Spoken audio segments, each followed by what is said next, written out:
I must say that timing is everything in life. I'm sure we've all realized this one way or another, but timing is so important. So this next poet was originally a part of the YouTube series. That's what kicked off Poetry in Me Live, was YouTube. And nothing could compare to a live audience such as yourselves. Make some noise for yourselves. So I'm so excited to jump into conversation with, let's just name some of the accolades, shall we? So he has been featured on many a stage, those including the South Bank Centre, the Barbican, to name a few. He was featured in the Evening Standard as a British Trailblazer by the Duke and Duchess of Sussex. So please, Poetry in Me Live family, make some massive, massive noise for Henry Stone.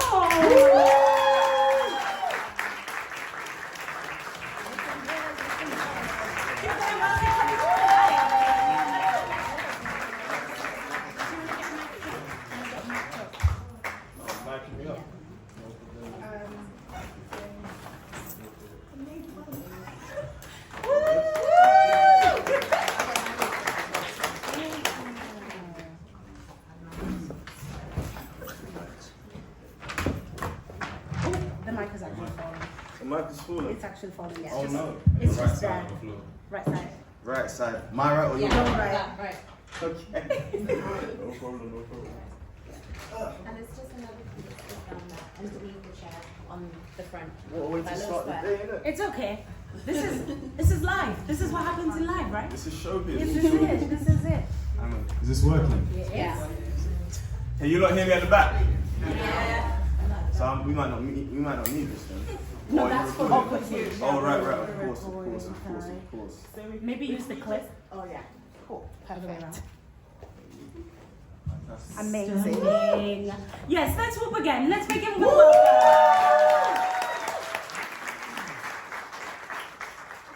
Okay. So we're gonna do some questions. We have some poetry to share. I think I do. Well, we hope so. We would hope. So we'll start off with a few questions, shall we? Sorry, British Trailblazer. Evening Standard. My mum was very proud. I can imagine. What was that conversation like with your mum when you told her? So this was like, where was I? I was coming back from work, right? I was doing a job that I did not like, but it's very essential. You know, it's a very essential role in society. So back in those days, I was a teaching assistant, right? Primary school kid. I was what they call an LSA. So you're working one-to-one with kids who are either heavily autistic or have a heavily traumatic childhood and whatnot. So I came back from an extremely exhausting day from work. I'm on the train, going back now, going down the stairs. And then I just keep on seeing Twitter mentions, innit? Yeah. Now me, anybody I actively tell everyone, don't follow me on Twitter because I'm crazy. Follow me on Instagram because my branding is so much better. You know what I mean? So I'm thinking I must have said something stupid, right? Because I say a lot of crazy stuff. Don't let the poetry fool you, I'm an idiot. And then a friend of mine is I'm getting lots of DMs, and a friend of mine's, yo, you need to check Twitter now. I was like, what did I do? And it was like, yo, you got mentioned by George Person. I was like, yeah, but I know George Person, so what's the problem?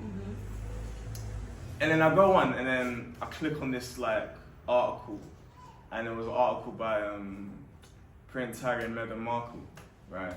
And they highlighted me. I must have dropped a video called Black Inferno that year. It was regarding the George Floyd protests that happened not just in America but also around the world in the UK. And I remember I was extremely angry about that, not only because I got family that live in America, and they, the very real racial tensions that happen every day. Those are things that are quite close to home. And I was so angry about it. But I hadn't performed or dropped a video in ages. I'd actually convinced myself, for lack of a better word, I was shit, which is so ridiculous. It's very ridiculous. So then a friend of mine, who used to be an agent of mine, but it's not anymore, he was like, yo, why don't you write a poem about it? So I did, and then I asked people from around the world to send me their footage of the protest if they went there, right? I wasn't even expecting a reaction. Next thing I knew, in the space of about 48 hours, I'd received footage of people at protests from London here, Cardiff, Malmo in Sweden, Stockholm, Ontario and Toronto and New York, Derby. I don't know. I know they're doing Black Lives Matter protests in Derby. Do you know what I mean? And then a friend of mine who I met through fair you Game of Thrones fans, Maisie Williams. His name was George Vickery. I met him through her. Like, he was a fantastic videographer. He was actually meant to come here today, and then he helped me make the video. And the video it did pretty well. And then a friend of mine. Well, he's now a friend of mine, George the Poet saw it. He then showed it to Prince Harry and Meghan Markle. I didn't even notice at the time, and the next thing I know, they were writing in the paper that, Henry's like a British trailblazer, Black History Month. These are the people we've highlighted as they're positive contributors to British society, and they are what we consider role models. I was like, me, a role model. Did you know what I used to get up to back in school? People change. People do change. And they grow. And they grow. So that's kind of how it came about.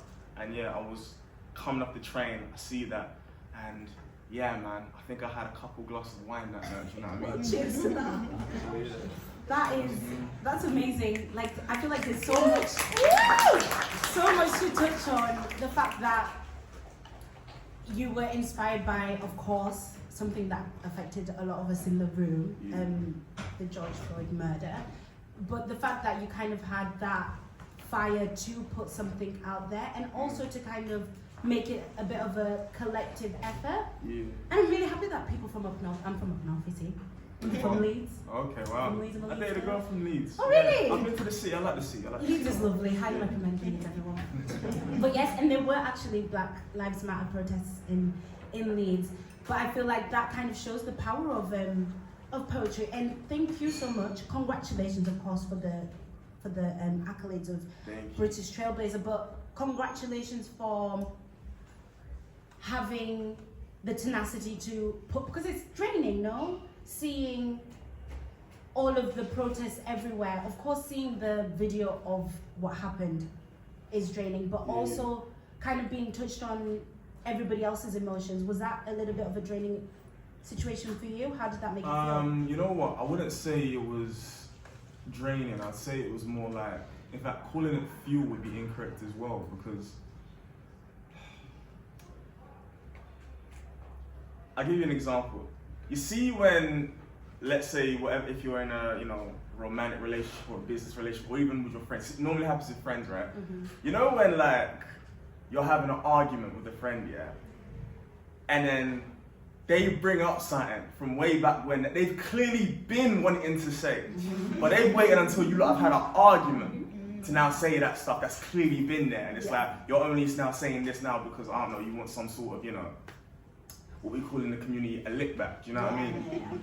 So and it's that whole point of having something that's simmering inside, and then the right pretext and the right circumstance makes things explode.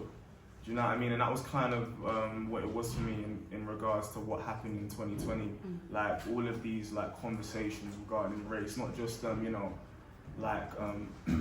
typical of someone being racist towards you, but also microaggressions in the workplace, systemic issues that I've seen growing up, or the historical effects of racism, which we colonialism or neo-colonialism, as we're going to call it now, and stuff like that. Do you know what I'm saying? So all of these conversations all happening at once, and it was literally because everyone was locked indoors, it was like you could not shy away from that conversation. So it's literally like in every walk of life, you were being affected by it.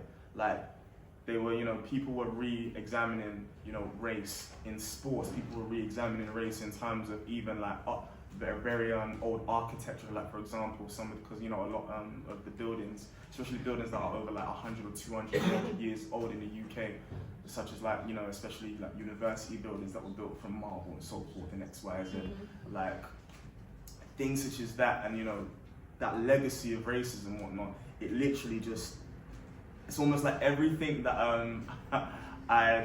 every conversation I ever had, every feeling of racism I'd ever perceive or experience, it all just like crystallized in that moment, and then like, yeah, man, I exploded, man. You know what I mean? So yeah. Got you. I think, shall we go into the first poem? Okay. Not that it has to do with what we've just talked about. I'm just thinking. I mean, it slightly has to now, doesn't it? You know what I mean? Well, if it does, it does. If it doesn't, it doesn't. But fair enough. If you want to let us know what it's called, and Right go straight. then. So this one, I'm gonna read it from my pack. Sure. This is where magic happens, you know what I mean? It's called Lewisham Prince. So I wrote this. I wrote it a long time ago. However, due to the issues, or you say issues, due to the things I've like seen, especially in regards to what's been happening in regards to strip, it kind of made me like, because when you hear words such as apartheid and so forth, you're automatically like connote that with Nelson Mandela and so forth. And then I just started thinking about like that whole thing of when someone is, especially when there's a lot of Gazans, Palestinians, they've been displaced and whatnot. Just that idea of a young person who might be 14 and so forth, who's now been displaced from their homeland, and they're forced to go somewhere else. Do you know what I'm saying? And so I kind of like connected that to kind of how like I grew up in that, because I went to a quite white middle class sixth form. So growing up, I was black. Obviously, I was black. That's so dumb. Really, innit? That's so dumb. Let me rephrase that. Growing up, I didn't have to realize like I was black. It was just like something to be. And then I went to a white sixth form and I was like, oh, I'm black, That's crazy. I never really had to reconcile that before. But anyway, enough talking. This poem kind of touches on that. It's called A Lewisham Prince. A Lewisham prince must leave the place of his birth and see foreign lands disguised as sixth form. His training must continue elsewhere if he is to become king. You were always clever. Streetwise lessons from elders made you arrogant, while dad's demand for academic excellence meant you went to 2 schools during the day. But familiarity has bred contempt, and there is nothing left here that can feed your skills. Crumbling red brick estates. Hang on, let me change this up. Yeah, that's more comfortable for me. Crumbling red brick estates. Crumbling red brick estates with moss snaking up the sides and balcony after balcony climbing to block out the sun. You always preferred the shadows of the block anyway, because it forced you to notice the darkness in everything. Hearts and words cannot be trusted here. You must clock how to see the difference between mischief makers and bloodhounds in hoodies. Your life might depend on offering up the right name down the years, down the line when you're caught on missions to the north. It was in this kingdom you learned how to scrap, how to cheat with honor in a game of knockouts and British Bulldog. I still don't know who Ginger is, but I knocked on his door for a bunch of summers. Wannabe ballers in the rain of spring, sloshing through mud in football boots their mums could barely afford. If you saw the way my man got clipped not taking his rascal shoes off before he came in the yard. But school took you to different spaces, with richer kids and bare different races.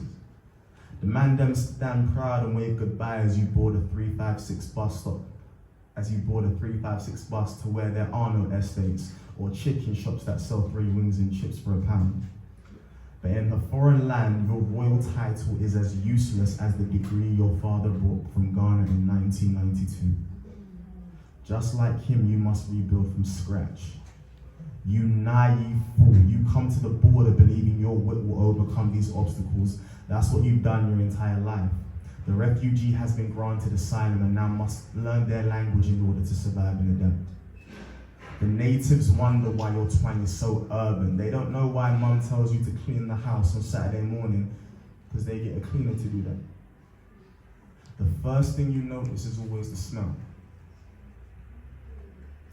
Bloodlust doesn't hang around their bus stops, so your reward for explaining why it's necessary to nod your head at local criminals as they walk by fall on ignorant ears.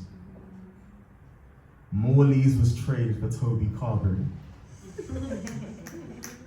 And the planes you were told never to venture to suddenly became hot spots for middle-class hippies who were looking for a good time.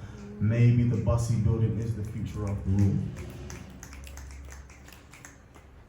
The masters did not speak of this. They did not prepare you for passionate discussions on Geordie Shore or why it's important to understand that when Becky got off with Jake at Lucy's party last night, it was the congregation's business to offer their wisdom. They ask you for yours. Your nonchalant shrug is a needle to their fragile fabric. The popular begin to treat you with the suspicion they had suspended because your way of life seemed so exotic at first. Legends of savagery and running away from Peckham youths can be enjoyed by a group that never got caught slipping or had to mourn the loss of Kwame Asare, caught on the battleground of a civil war which he took no part in, but the boys on home turf only see intruders. His heels pound the concrete surface, fully aware that if he did not jump this wall correctly and at the right angle, the 6 o'clock news would make him famous. 2 hours later, he was made famous.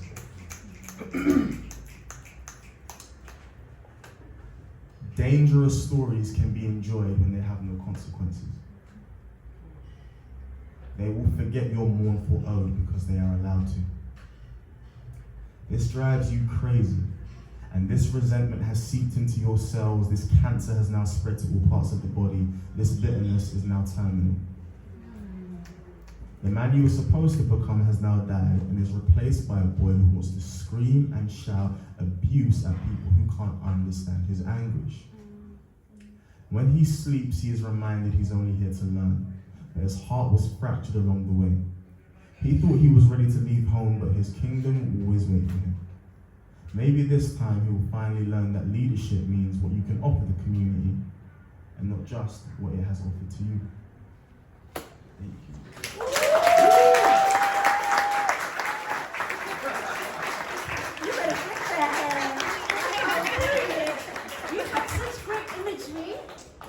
Like, I feel like I could see everything you described.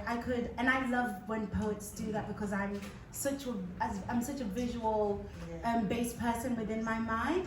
And you're so chef's kiss. Really, really enjoyed that. And you said that you actually wrote that poem quite a while ago, so which really nicely ties me into my next question of your poetic journey, like from the beginning. What's that been like? Like, where did we start? How did we find it? Have you always been this good at imagery? Because it seems like if you wrote this quite a while ago, it seems like you've always had it. Well, like, since I was a kid, like, it's quite interesting now that I work with young people myself. Oh, Yeah. Are you recording from here as well? Oh, no, just for the people in the back, I thought. You let him at the back? You sure? With the mic we can. With the mic you can. Okay, no problem. So yeah, like I was always good at telling stories in school. Do you know what I'm saying? And growing up, I was like, it's funny how life works. At school, I was quite primary school, I was quite a naughty kid. I got like excluded like a lot of times for like fighting and stuff like that. And like, you know, not managing my emotions. I still don't manage my emotions well now, if I'm being totally honest. So I'm just looking at this carpet and I'm pretty certain my mum had one that was it was me, you know. No, I think we all did, you know. Yeah, we all did. I think we all had this. It's like in the black community. Yeah, no, for sure. Sorry. In the middle of the living room, for sure. No, for Literally. So yeah, growing up, you know, I got in a bit of trouble, got excluded a few times, almost got kicked out of school. So like, articulating myself was pretty difficult. But then when I got to year 7 or year 6, I started reading. I was reading to impress a girl. It's always because you're trying to impress a girl, let's be totally wrong. So yeah, I started reading more and more, and then, you know, as a result of reading, you know, I had more access to a wider range of vocabulary and stuff like that. So the ability to articulate myself became a bit more natural.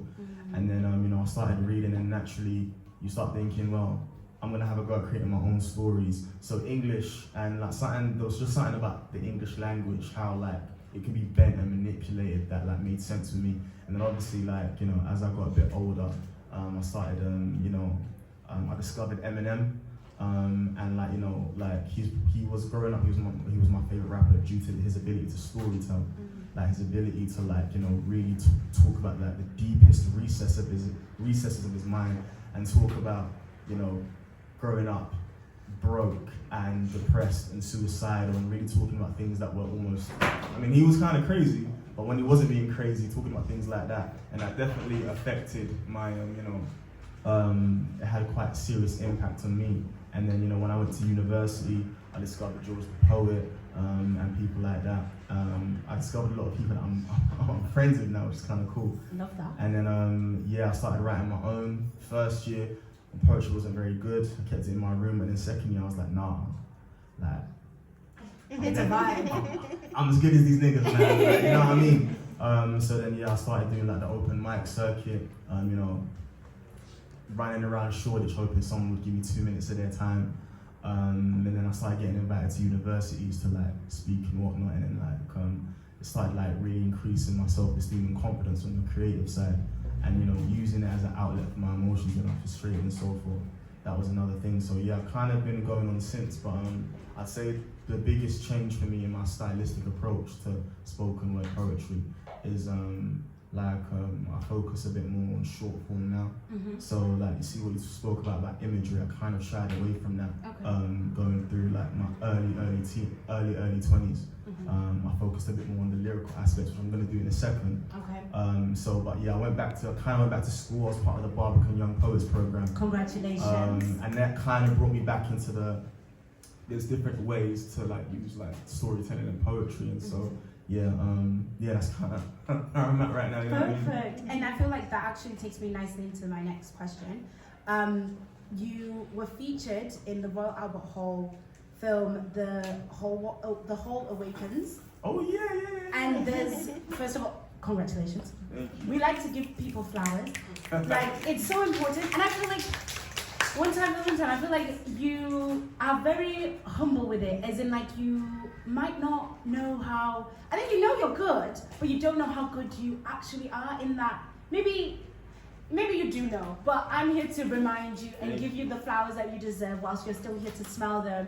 Thank you for your artistry, and thank you for putting out the work that you do. On to the question. There's a line, like with regards to like your lyricism, and I feel like within that specific poem, which is on his social media, you can check it out there. Yes. There's a certain line where you kind of say there's a kid out there that needs his help, but hasn't realized all of his stories. He's speaking about himself. Oh yeah. That line was chef's kiss for me. Like, I feel like it kind of touched me because my poetry has small healed the inner child of like my inner child. So I wanted to ask if you could say anything to maybe your year 5 self or your year 4 self before you started reading. What would you say to them? What would I say to them? Yeah. Just anything. Like, maybe to help them. To help them? Well, it could, for anything. What would you say? I'd say that people aren't that deep. And what I mean by that is that, like, you know, we sometimes get locked into this situation of like, especially for those who went to university or, you know, you go back to school and whatnot, it's like that whole bubble of like, maybe these people around, they mean absolutely everything. And that doesn't mean, and I'm not trying to say don't, you know, have some strong relationships with people and whatnot, but the amount of people that are gonna come in and out of your life is gonna be unreal. So like, if relationships and bonds do come to an end and whatnot, some things do run its course. Some people will be there forever. You just gotta make sure that you're open to all of that, because what you don't want to be is beholden to relationships for way back when, because obviously, like, man grew up on the block, and some of my friends did madness, you know what I mean? And like, you know, looking back, I'm happy that them relationships came to an end. Maybe at the time I was like, rah, we don't really hang out no more, but looking back, it's like, it's all right, you know what I'm saying? Life goes on. And obviously when you're young, sometimes you don't appreciate that. Even when I'm talking to youngers now, it's like, oh man, like, but me and him were bros, or, you know, let's say a girl's broken up with her ex, and like, life does go on, and like, things do get better, you know what I'm saying?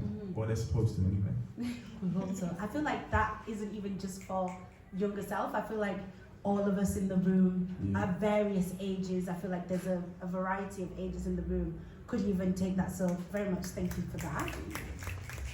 And based on even what you've said, not even just what's on your socials and like your brand, but I feel like mental health is very much something that you champion / touch on within your poetry. Yeah. And maybe some advice. What advice would you give to the poets out there, aspiring or currently, who are using writing as a tool to cope with mental health challenges? What advice would you give them? How should they maybe navigate that to make sure that it's like a healthy coping mechanism? A healthy coping mechanism. Well, writing is definitely like a useful outlet.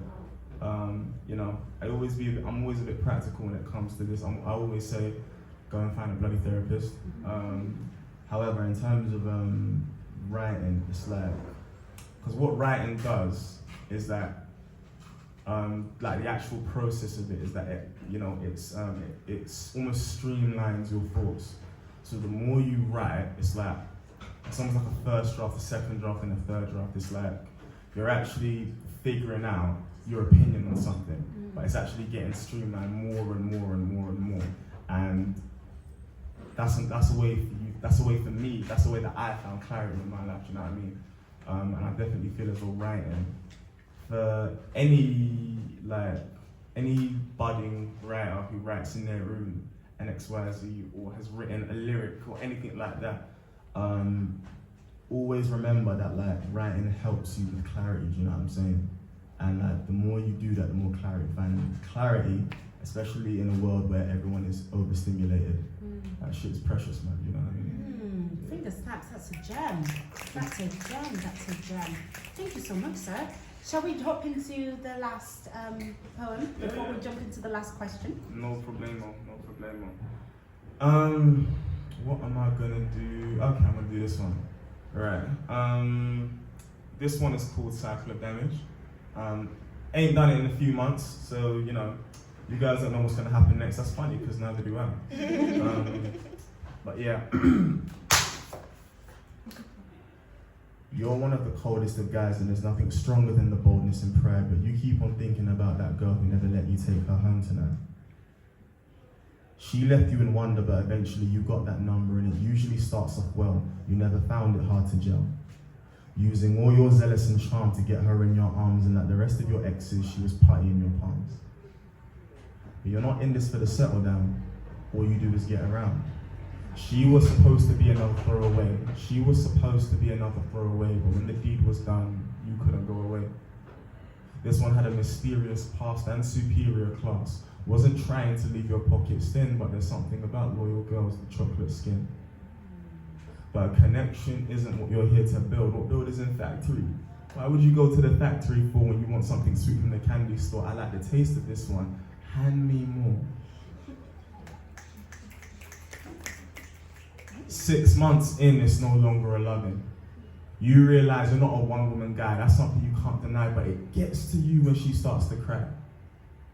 Right in front of you like you hit her 1 and 2. You vainly say you're not like these other youths when she accuses you of being just like these other brutes, and she's telling you straight, I am this close to leaving. I am this close to putting you in your bullshit through the ceiling, and I don't know why you're smirking right now. This is not a joke. I am not laughing. I am now broken. My soul is starving. I feel choked. You don't listen to me when I say that my heart is beginning to harden. I beg your pardon. Why are you acting like you knew this attraction wouldn't be fatal? When you met me, you knew I wasn't an angel, so I don't know why you're talking about how you're this close to sending me a breakup text when I already know this pent-up rage is only going to lead to the best makeup sex.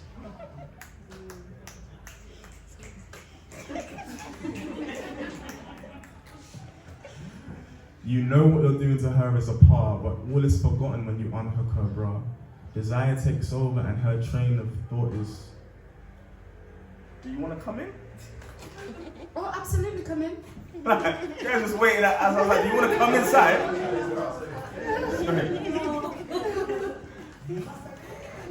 thought that was part of it.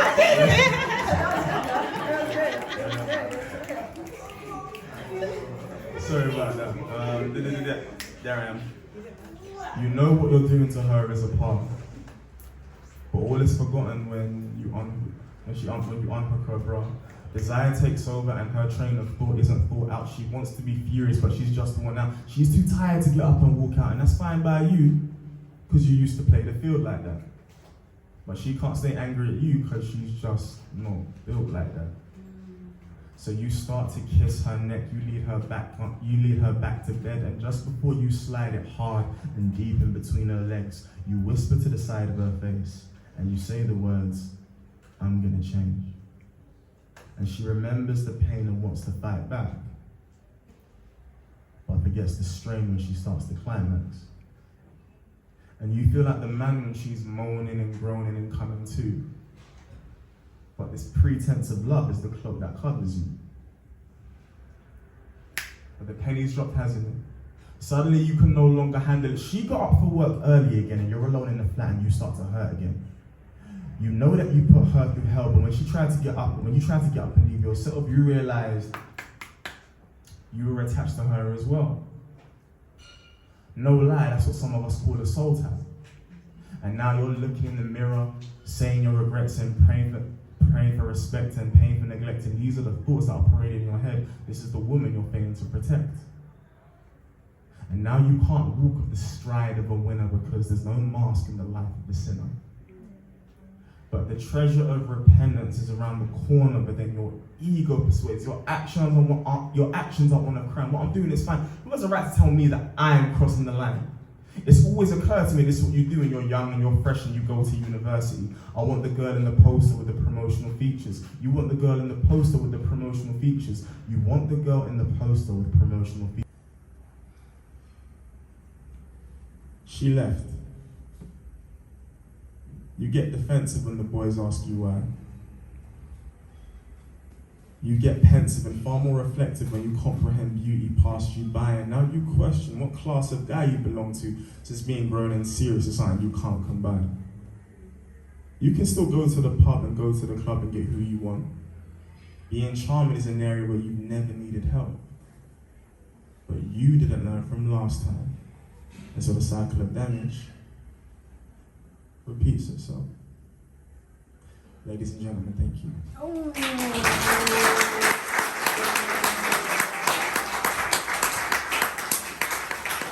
Okay, so wow. What a poem. I love that one. I quite liked it. Did we like it? Finger snaps? Yeah, no. You have a gift, sir. You're blessed. Honestly. Thank you so much for agreeing to be interviewed by me and for sharing so many gems. As you may not know, but a few of you may know, at the end of each interview, I ask the same question. If you could spend 24 hours with anyone dead or alive, who would it be and why? Anybody dead or alive? Anybody. And it can only be one person. Just one. We have had people in the past who have chosen multiple, but if you could choose just one. Just one. Oh man, I'd say there's there's a few people, but if I was gonna say one.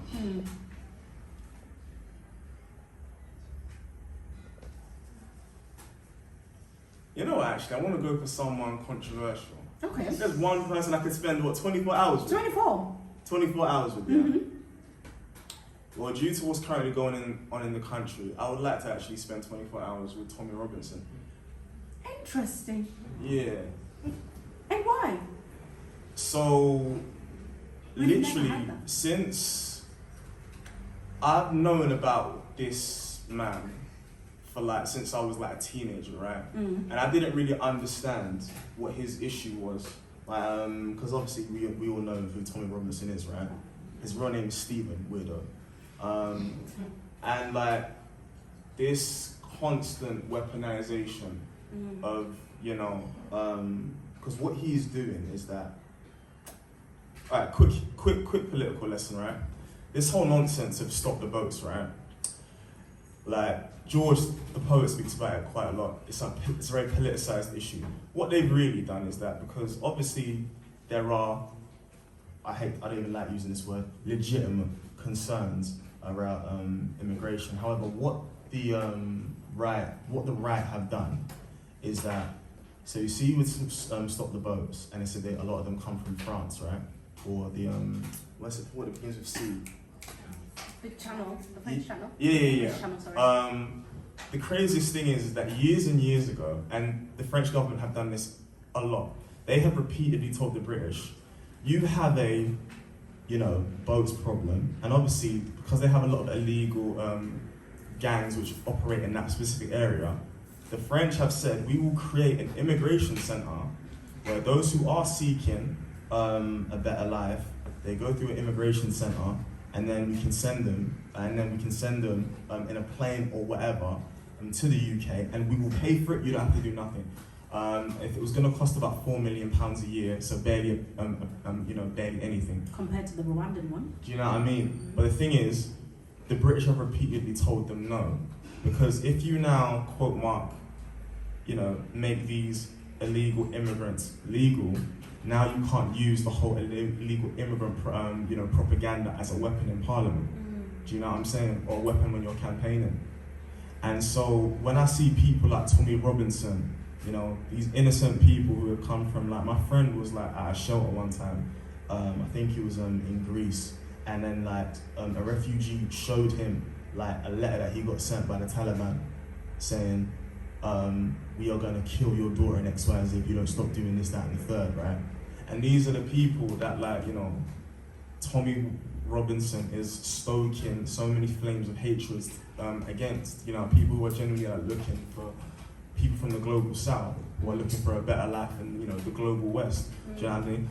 And they're mainly fleeing the global south due to issues that have been created by the global west. So but that's a story for another day. It's true. So like, trying to understand why you think like this, where your hatred of, brown skinned people come from. I would really want to know like why and where this has come from. Because have you heard, like, Tommy, he's very weird, because I once heard him talk about black people, and he was very, very, I don't even like saying this word, so he was like, yeah man, black people go through horrible things all the time, but I'm just there thinking, I'm sorry, aren't you the guy who's constantly saying, like, just, like, things that he says about, like, those who are brown skin and, like, those who are Muslim and so forth. I find it deeply troubling. So, like, trying to understand something like that, yeah, that's the person yeah. Fair enough. We've never had that, so that's a first. And you know what? We've got a bit of education there for those that didn't know about Tommy Robinson. Alrighty. Sorry, it's funny. We've never had that before, but I get it. If you wanted to kind of know like the psychology of somebody and how they think and how they could even have so much hate in their heart for other individuals who are downtrodden, but whatever. You know what I'm saying? I feel it. Cool, fair play. But Henry, thank you so much. Please, Poetry and Live,